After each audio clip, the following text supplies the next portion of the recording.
काल महाविकास आघाडीचे नेते आदरणीय माजी मंत्री जितेंद्रजी आव्हाड साहेब काल तुळजापूरला आई तुळजाभवानीचं दर्शन घ्यायला आले होते, तसेच मंदिराची पाहणी करायला आले होते। त्यावेळी भाजपच्या कार्यकर्त्यांनी तिथं स्टंटबाजी केली। त्या स्टंटबाजीचा मूळ हेतू काय हे कुणालाच माहित नाही। ना प्रशासनाला माहिती आहे, ना खुद्द जितेंद्र आव्हाड साहेबाला माहिती आहे, ना नागरिकांना माहिती आहे, ना मंदिर प्रशासनाला माहिती। आले आणि धुडगूस घालायला चालू केली। मी ह्या गोष्टीचा सर्वप्रथम निषेध करतो, कारण की ज्यावेळेस आव्हाड साहेब ज्यावेळेस सर्किट हाऊसला आले होते, आम्ही त्यांचं स्वागत केलं आणि नंतर दर्शनाला जाणार म्हटल्यानंतर सगळेजण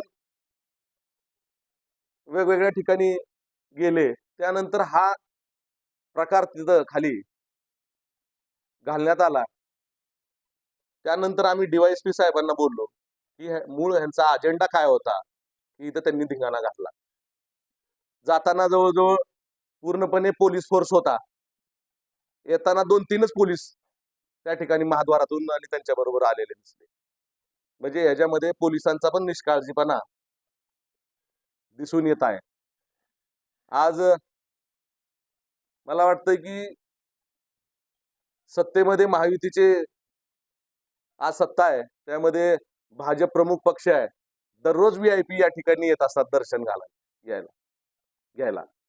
परंतु मला एक सांगावं असं वाटतं, इथल्या भाजपचे जे पदाधिकारी आहेत त्यांना 20-30 जण येऊन या ठिकाणी गोंधळ घालणं हा फार मोठा पुरुषार्थ नाहीये।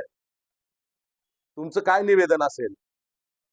आजपर्यंत जे काही या ठिकाणी मंत्री महोदय येत आहेत, त्यांचं काय, आमचं काय म्हणणं आहे, विरोधी पक्षाचं म्हणणं काय आहे, ते सुद्धा आम्ही त्यांना निवेदनाद्वारे दिलेलं आहे आतापर्यंत।